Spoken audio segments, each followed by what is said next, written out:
ఎక్కడ మానవత్వం కూడా నిజంగా చచ్చిపోతూ ఉన్నది. కన్న పేగు బంధం కూడా అది నిజంగా కూడా ఆ తల్లికి కనపడట్లేదా? అంటే కడుపులో 9 నెలల పాటు కని పెంచి ఆ పట్టాల పైన పడుకోబెట్టాలన్నటువంటి గంత కఠినమైనటువంటి మనసు ఆ తల్లికి ఎట్లొచ్చిందో అర్థం కావట్లేదు. ఆడపిల్ల, మగపిల్ల అలా ఇది రెండో అంశం. ఎందుకు ఆడపిల్ల అయితే కష్టమేమున్నది? భారమేమున్నది?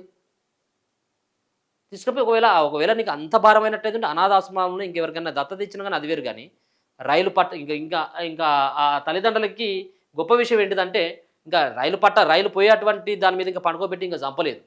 సరే మొత్తానికైతే పక్కన పెట్టిండ్రు ఏదో అయిపోయింది గానీ, బతికుంది ఆ పాప గానీ, అటువంటి వాళ్ళు గూడా ఇటువంటి ఆ పాపని రైలు పట్టాల పక్కన పడుకోబెట్టింది ఆమె గుక్కపెట్టి ఏడుస్తా ఉంటే తీసుకువెళ్ళిళ్ళు ఎవరైతే సిబ్బంది జూసి.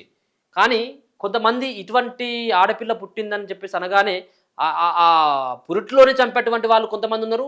పుట్టిన తర్వాత గూడా చంపి అది లోకానికి తెలవకుండా కనుమరుగు చేసేటువంటి తల్లిదండ్రులు గూడా ఉన్నారు. దయచేసి ఇటువంటి బంద్ జేయండి. ఇది వాళ్ళు ఎందుకంటే పాపం వాళ్ళు ఏ పాపం చేసినా అభం శుభం తెలవనటువంటి ఆ ప్రాణాలని తీయడం అది ఏ విధంగా తల్లిదండ్రులకు గూడా హక్కు లేదు.